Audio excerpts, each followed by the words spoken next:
My sister's obsession cost me my relationship.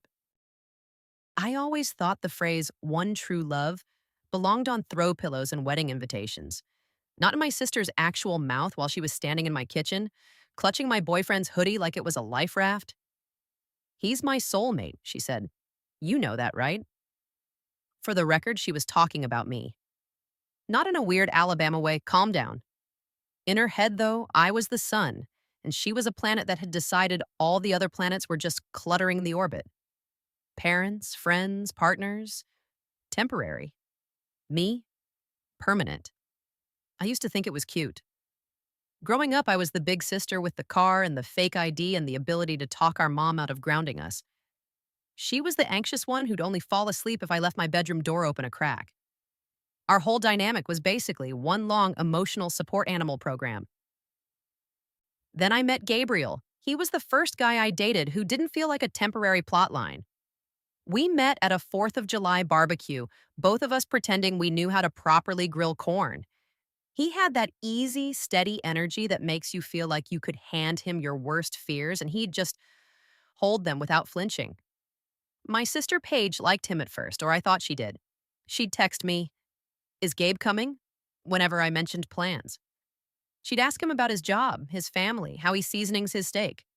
I thought she was just doing the little sister trying to be included thing. Then the comments started. "I miss when it was just us," she'd say, joking but not.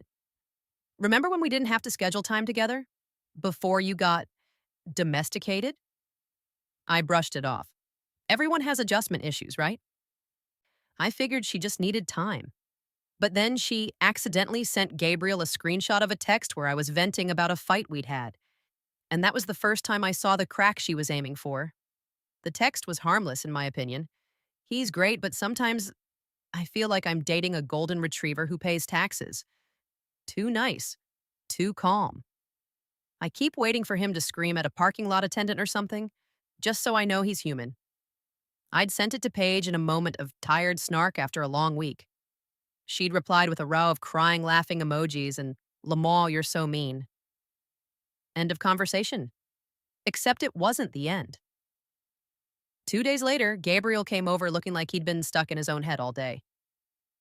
"Hey," he said, standing just inside my apartment, fidgeting with his keys. "Can I ask you something without you getting mad?" Always a great opener. He showed me his phone. There was the screenshot, my text, Paige's emojis, and that little gray caption above it. "Oops, meant to send this to her, LOL. She must have hit the wrong name," he said. But is that really how you see me? It took a full 3 seconds for my brain to process the oops. Paige doesn't do oops. She is the queen of extended double checking. She proofreads texts asking if I want Starbucks. I smooth things over with Gabe. Explained I vent too dramatically, that I didn't mean it like that I think he's great and I love how steady he is. And it was mostly true. We hugged, he relaxed, and we moved on. But I didn't move on, not really. When I called Paige, she went full innocent. "Oh my God, I'm so sorry," she said. "I was texting you and him at the same time and ugh, my brain. I'll apologize to him." "Don't," I said. "I fixed it. Just be careful next time." Her sigh crackled through the speaker. "Well, maybe don't talk about him like that if you don't want him to see it." There it was. That tiny twist of the knife she was famous for. No blood, just pressure. I told myself I was being paranoid, that sisters are allowed to screw up sometimes. Then she forgot to mention she'd invited Gabriel to lunch alone. They went to a place I'd introduced them to, which somehow pissed me off more than anything. I found out because Gabriel texted me a photo of the loaded fries. "Your sister insists these are the only correct order." She's kind of scary, BTW. I stared at the message for a long time. I hadn't been invited. No group text. No, "Hey, is it cool if..." Later, when I brought it up, Paige rolled her eyes. "Relax. We were two people eating food, not eloping," she said. "He texted me about a band I like and I was in the area, so we grabbed lunch. You don't own restaurants or people." She was technically right. That's the worst kind of right. Things escalated slowly, the way mold grows in the back of the fridge. Little stuff. She'd drop comments like, I mean, if you ever get bored with him, I call dibs on joint custody. Of him, not the dog. Or, it's just weird seeing you with someone else now. You used to say I was the only one who really got you. Guess that changed. One night, I came home from work exhausted, and Gabe was sitting on my couch with that same tense face from the screenshot incident. Paige messaged me, he said. I swear my heart now has a specific Paige related arrhythmia. She said, he hesitated. She said she's worried about you, that you've been unhappy for a while but won't tell me because you hate confrontation. She said you've been talking to her about ending things, but staying until I'm ready. My first reaction was to laugh. It sounded so much like something I could say that for a second I doubted my own memory. I never said that, I told him. She's lying. Are you sure? He asked gently. Because some of it sounded specific. That's the thing about someone who knows your entire emotional library. They can ghostwrite your lines. I showed him texts, scrolled back months. No breakup talk, just my regular, I wish he'd be more decisive about dinner, level complaining. Eventually he believed me, or wanted to, but something had been planted. After he left, I called Paige. You told him I was planning to break up with him? I asked, skipping hello. I told him I was worried about you, she said, which I am. You've been restless. You're always restless right before you blow things up. I thought maybe if he knew he could, I don't know, step up. There's a special kind of anger reserved for when someone hurts you for your own good. I stopped telling Paige things, nothing dramatic. I just trimmed the info flow. No play-by-play of my fights with Gabriel. No long voice notes about my insecurities. Weather updates, meme exchanges, surface level stuff. She noticed instantly. Wow, she texted one night. You really cut me off, huh? I typed and deleted about 12 replies before landing on, just busy, adulting. You know, truth was I was trying to save both of us. If I stopped giving her ammo, she couldn't fire it at my relationship. Simple. Except she didn't need new ammo. She had decades of archived material. My mom called me on a Sunday morning. Your sister's been crying, she said, like an accusation. She thinks you're replacing her.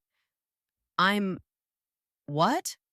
I was standing in line at Trader Joe's, holding a bag of frozen dumplings and suddenly feeling like I was 12 again. She says you never see her anymore. You're always with Gabriel. And when you're not, you're mad at her. She feels abandoned. I closed my eyes. There it was. Paige's real disaster movie, Abandonment. I'm allowed to have a boyfriend, Mom, I said. It's not like I moved to Canada. Mom sighed. I know, but you two have always been intense. She doesn't manage change well. Be gentle with her. Everyone always wanted me to be gentle with Paige. Handle with care, fragile, this side up. No one ever said that about me. That night, I gave myself a little talk in the bathroom mirror. You can have both, I told my reflection. You can have your sister and your relationship. You're not choosing between them. This isn't a CW pilot, so I tried. I invited her to group things. I carved out sister-only time. I scheduled, negotiated, made sure nobody felt left out. At one point, Gabriel grabbed my hand in the car and said, You know, you don't have to keep proving to her that I'm not stealing you, right? But I did, because I could feel the countdown to something. Like we were all walking around a bomb that only one person knew the location of, and it wasn't me. Turns out the bomb was a lie so big it didn't even sound like one. It happened at my friend Jenna's birthday party. Packed bar, sticky floors, everyone 3 drinks in. Gabriel went to get us another round, and I watched him at the counter doing that thing where he talks with his hands and somehow makes the bartender laugh. Paige slid into the seat next to me. You know he kissed me, right? She said. I turned, half expecting to see a smirk. There wasn't one. Her face was calm, serious, almost gentle. What? I asked. Gabriel, she said. He kissed me a few weeks ago, after we had lunch. I didn't want to tell you because I didn't want to ruin things, but I also can't watch you be with someone who disrespects you like that. My stomach dropped so fast I thought I might actually throw up. You're lying, I said, but my voice came out thin. She shook her head. I wish I was. I told him it was wrong, that you're my sister, but he said he and you were basically over anyway, that you just hadn't admitted it yet. The worst part? It fit the crack she'd been chiseling into our relationship for months. I looked over at Gabriel. He saw me and smiled, lifting the beers. I couldn't breathe. Why didn't you tell me sooner? I asked. Paige's eyes actually filled with tears. Because I knew you'd pick him, she whispered. You always pick the new thing. And I'm not new. I'm just the one who's always been there. I walked outside without my coat. The cold hit like a slap, which honestly helped. I stood on the sidewalk until Gabriel followed, confusion written all over his face. What's wrong? He asked. I asked him if he'd kissed my sister. The look on his face, pure, baffled horror, saved him. No, he said immediately. God, no, what? Where's this coming from? Without meaning to, I started crying. Big, ugly, gasping sobs. People passing by probably thought he'd dumped me. Inside, through the swinging door, I could see Paige watching us, her expression unreadable. I showed him the version of events she'd given me. The lunch, the kiss, the is basically over anyway quote. He didn't even hesitate. She's lying, he said. We had lunch, yeah. We talked about music, and you and she asked if you'd ever cheated on anyone. That was it. I walked her to her car, gave her a hug, and left. I would never. And then he stopped. I watched him connect the dots in real time. The screenshot, the she said you're unhappy, the subtle wedges she'd been hammering in. She wants you to herself, he said quietly. Doesn't she? In movies, this is where there's a big dramatic confrontation. Shouting, someone throws a drink, security gets involved. In real life, I just went home. I left the party without saying goodbye to anyone. Sent a group text later about migraine, so sorry, which wasn't a total lie. My head was splitting in two. Gabriel came back with me. He made tea, sat on the couch, and waited while I paced like a caged animal. It's her word against mine, he finally said. And I get it if that's complicated. Here's the thing, if he'd actually done it, I think a part of me would have recognized it already. There would have been some shift, some weirdness. Instead, all the weirdness had been coming from one direction. I believe you, I said. The words surprised me with how easy they were. He exhaled like he'd been holding his breath for weeks. Believing him didn't solve the Paige problem, though. That was a whole separate earthquake. When I finally called her the next day, she answered on the first ring. So, she said, did he deny it? Yeah, I said. Because it didn't happen. Silence. I know you think you're losing me, I said, voice shaking. But making up stories doesn't keep people. It just proves you don't trust them to stay. She started in with her usual script. How I'd abandoned her, how nobody understood how scared she gets, how I promised as kids that it would always be us against the world. I never promised it would be only us, I said. That's not love, Paige. That's possession. We didn't talk for 3 months after that. Gabriel and I tried to keep going, but the damage was there. Not from the kiss lie, but from everything around it. The constant defense of our relationship, the tightrope between partner and sister, the way every happy moment felt like something I'd stolen from someone else. He was the one who ended it gently. I love you, he said, but I feel like I walked into a war that started long before I got here, and I don't think I'm the person who can fix it. I wanted to argue. Instead, I just nodded, because he was right. So yeah, my sister ruined my relationship because she couldn't share her one true love, me. The version of me that belonged only to her, that answered every late night call, that didn't split holidays, that carried her fear so she didn't have to. We talk again now in smaller doses, coffee every few weeks. No more play-by-play of my heart.